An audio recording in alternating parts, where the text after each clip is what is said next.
Ngeri, Gede Pasek ungkap pengkhianatan SBY dalam Demokrat. Penulis, Niha Alif. Memang tak salah kalau akhirnya AHY disingkirkan. Tak ada yang salah dengan suara-suara yang menghendaki KLB. Ternyata mundur ke belakang, terungkap sudah pengkhianatan SBY. Ia yang dipercaya menahkodai Demokrat, malah menusuk teman sejawat. Dari Anas Urbaningrum hingga Gede Pasek pun ditelikung. Justru cerita sesungguhnya mengungkap betapa mengerikannya pengkhianatan SBY.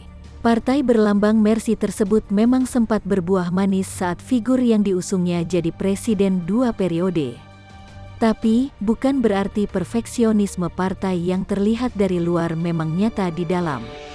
Tak hanya terpecah menjadi beberapa kubu, seperti kubu Marzuki Ali, kubu Anas Urbaningrum dan 2 lainnya. Bahkan dalam satu kubu pun terjadi perpecahan dan pengkhianatan. Ironisnya pengkhianatan ini dilakukan oleh sosok yang kini pernah jadi mantan orang nomor 1. Tak hanya ex-ketua KPK, Antasari saja yang menerima kekejaman SBY, tapi juga rekan seperjuangan dan separtai yang mempercayainya. Sebelumnya diberitakan JPNN.com, menurut Pasek, ide itu bermula ketika dirinya berdiskusi dengan Anas Urbaningrum yang kala itu masih menjadi Ketua Umum PD. Anas yang merupakan Ketua Umum hasil Kongres PD di Bandung, 2010, saat itu menjadi tersangka kasus korupsi. Emang tak salah kalau akhirnya AHY disingkirkan. Tak ada yang salah dengan suara-suara yang menghendaki KLB. Ternyata mundur ke belakang, terungkap sudah pengkhianatan SBY. Ia yang dipercaya menahkodai Demokrat, malah menusuk teman sejawat. Dari Anas Urbaningrum hingga Gede Pasek pun ditelikung. Justru cerita sesungguhnya mengungkap betapa mengerikannya pengkhianatan SBY. Partai berlambang Mercy tersebut memang sempat berbuah manis saat figur yang diusungnya jadi presiden 2 periode. Tapi, bukan berarti perfeksionisme partai yang terlihat dari luar memang nyata di dalam. Tak hanya terpecah menjadi beberapa kubu, seperti kubu Marzuki Ali, kubu Anas Urbaningrum dan 2 lainnya. Bahkan dalam satu kubu pun terjadi perpecahan dan pengkhianatan. Ironisnya pengkhianatan ini dilakukan oleh sosok yang kini pernah jadi mantan orang nomor 1. Tak hanya ex-ketua KPK, Antasari saja yang menerima kekejaman SBY, tapi juga rekan seperjuangan dan separtai yang mempercayainya. Sebelumnya diberitakan JPNN.com, menurut Pasek, ide itu bermula ketika dirinya berdiskusi dengan Anas Urbaningrum yang kala itu masih menjadi Ketua Umum PD. Anas yang merupakan Ketua Umum hasil Kongres PD di Bandung, 2010, saat itu menjadi tersangka kasus korupsi. Saat itu nasib teman-teman yang akan ikut pileg kebingungan. Lalu muncul ide selamatkan partai dengan Red, cara menjadikan SBY ketum agar TDK pecah, tulis Pasek dalam tweetnya. Direktur Berdikari Law Office itu menambahkan, saat ide menjadikan SBY sebagai ketua umum mengemuka, banyak calon legislator PD yang uring-uringan. Meski diprotes bahkan dirundung, Pasek tetap kukuh mempertahankan ide mengusung SBY menjadi ketua umum PD. Sebab, dia meyakini hanya SBY yang bisa menjaga kekompakan dan menyelamatkan PD jelang pemilu 2014. Pasek mengakui, ketika itu terjadi perdebatan seru terkait keinginannya dan AU menjadikan SBY sebagai ketua umum PD. Saat itu ada Ruhut Sitompul yang dikenal getol membela SBY secara lugas menentang ide Pasek dan Anas. Sebab, Ruhut menjagokan Pramono Edi Wibowo yang juga adik ipar SBY untuk menjadi ketua umum PD. Ruhut meyakini Pramono merupakan figur yang diinginkan Cikeas. Sebab, Pramono merupakan adik kandung Ani Yudhoyono. Di tengah polemik tersebut, Pasek mengaku ditelepon untuk menghadap SBY yang saat itu masih menjabat Presiden RI tahun 2009 sampai tahun 2014. Dalam pertemuan itu Pasek menjelaskan semua idenya setelah ditanya oleh SBY. Pertemuan itu hanya 3-4 hari sebelum pelaksanaan KLBPD di Bali. Singkat cerita, SBY akhirnya menyatakan bersedia dan meminta bantuan Anas Urbaningrum mengondisikan pendukung sekaligus mengerem Marzuki Ali di bursa calon ketua umum PD. Pasek lantas mendatangi rumah Anas di Duren Sawit, Jakarta Timur guna mematangkan skenario untuk meloloskan SBY ke kursi Ketua Umum PD dalam KLB di Bali.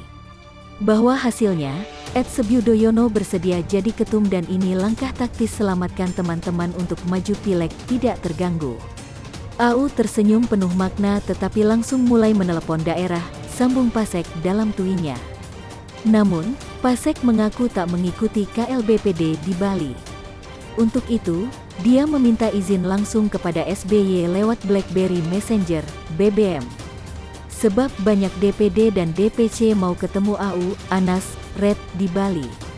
Beliau SBY, Red pun setuju dan saya ajak AU ke Pasar Seni Giwang Sukawati, Kintamani sampai makan malam di Jimbaran, tutur Pasek. Usai SBY terpilih secara aklamasi, Pasek mengaku menerima pesan BBM dari mantan Menko Polhukam itu. Isi pesan itu ialah ucapan terima kasih SBY. Selain itu, SBY juga menitipkan ucapan terima kasih untuk Anas.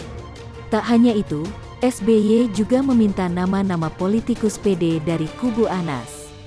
OTT operasi tangkap tidur dan bujukan KPK yang menipu. Penulis, Alifur Rahman. Gubernur Sulawesi Selatan, Nurdin Abdullah ditangkap KPK saat tengah tidur di rumahnya. KPK datang tengah malam, pukul 2 dini hari, membangunkan Nurdin Abdullah dan langsung membawanya ke Jakarta. Keterangan ini disampaikan oleh juru bicara Gubernur, Veronica. Dan Nurdin Abdullah sendiri setibanya di KPK juga sempat menyampaikan bahwa dirinya ditangkap saat tidur di rumahnya. Tidak ada barang bukti atau barang sitaan yang didapat KPK dari rumah Nurdin Abdullah. Alasan KPK mengajak Nurdin Abdullah ke Jakarta agar dapat memberikan kesaksian. Menjadi saksi atas perbuatan anak buahnya, Sekretaris Dinas PUTR, Edi Rahmat, yang ditangkap karena diduga menerima uang suap dari Agung Sucipto, Dirut PT Agung Perdana Bulukumba. Maka menjadi aneh kalau dalam kesempatan berbeda, setelah sampai di Jakarta, KPK malah mengklaim telah melakukan operasi tangkap tangan terhadap Gubernur Sulsel. Karena definisi tangkap tangan adalah menangkap seseorang yang sedang bertransaksi atau melakukan tindak pidana korupsi. Sementara Nurdin Abdullah tidur di rumahnya, dibawa ke Jakarta dengan bujukan menjadi saksi. Tapi malah diberitakan terjaring OTT. Ini jelas ada yang salah dengan KPK. Ataukah OTT sudah berubah definisi menjadi operasi tangkap tidur? Dari kronologi penangkapan yang disampaikan oleh KPK, jelas tidak memenuhi unsur atau syarat OTT. Karena penangkapan dilakukan di 3 tempat berbeda, dan semuanya ditangkap saat tidak sedang bertransaksi. Agung Sucipto ditangkap di perjalanan menuju rumahnya pada pukul 23. Edi Rahmat ditangkap di rumah dinasnya pada pukul 0. Lalu Nurdin Abdullah juga ditangkap di rumah dinasnya pukul 2. Satu-satunya barang bukti dan barang sitaan KPK didadat di rumah Edi Rahmat. Uang sebesar 2 miliar rupiah. Lalu apa landasan KPK mengklaim bahwa mereka telah melakukan OTT? Berdasarkan cerita. Karena ceritanya, kata KPK, Agus Sucipto bertemu dengan Edi Rahmat di sebuah restoran. Lalu keduanya pulang dan dalam perjalanan mereka bertukar koper. Tapi itu hanya cerita. Penangkapan terhadap Agus Sucipto dan Edi Rahmat dilakukan di 2 tempat berbeda. Jika merujuk pada definisi OTT yang biasa dilakukan oleh KPK zaman Antasari atau Abraham Samad, mestinya KPK menangkap Edi Rahmat dan Agus Sucipto di restoran. Lalu ditemukan sejumlah uang di mobil mereka. Nah itu baru OTT. Tapi dalam kasus ini cuma cerita. Uang yang disita berada di rumah dinas Edi Rahmat. Sementara Nurdin Abdullah yang tidak ikut bertemu, sedang istirahat di rumahnya, juga ditangkap dan diklaim OTT.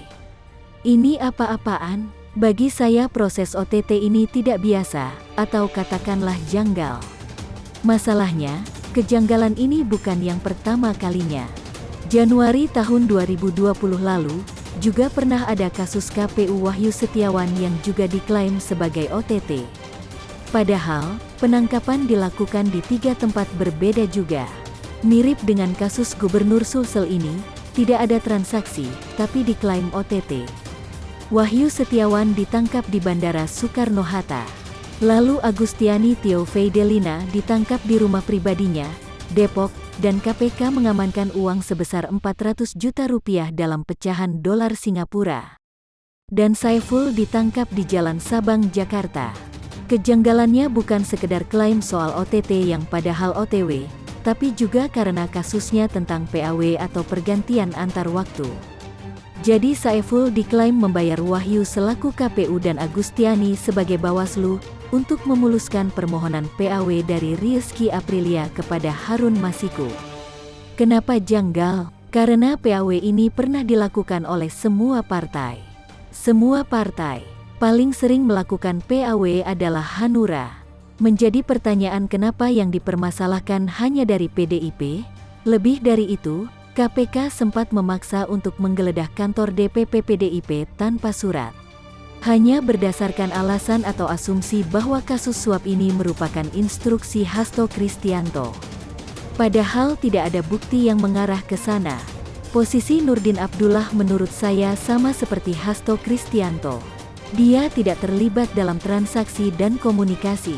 Tapi karena kasus ini menyangkut anak buahnya, maka Nurdin diseret-seret. Nampaknya KPK sudah belajar cara menyeret orang dengan sopan dan ramah. Ketika ingin menyeret Hasto, gagal mereka laksanakan karena dilakukan siang hari. Orang-orang dalam kondisi sadar sepenuhnya. Sadar prosedur dan logis dalam bertindak. Makanya sekarang diatur pada waktu dini hari, saat orang terlelap tidur dan saat dibangunkan belum terlalu sadar. Kemudian dibujuk ke Jakarta karena alasan menjadi saksi. Tapi setelah itu KPK mengklaim telah melakukan OTT di hadapan KPK, sehingga status Nurdin Abdullah lebih mudah dijadikan tersangka. Secara politik ini menarik karena beberapa hari sebelumnya PDIP menjadi satu-satunya partai politik yang secara survei justru meningkat hasil suaranya dari pemilu 2019, yakni 19,7%. Sementara partai-partai lain turun drastis seperti Demokrat hanya 4%, Nasdem 1,4%, Golkar 3,4%.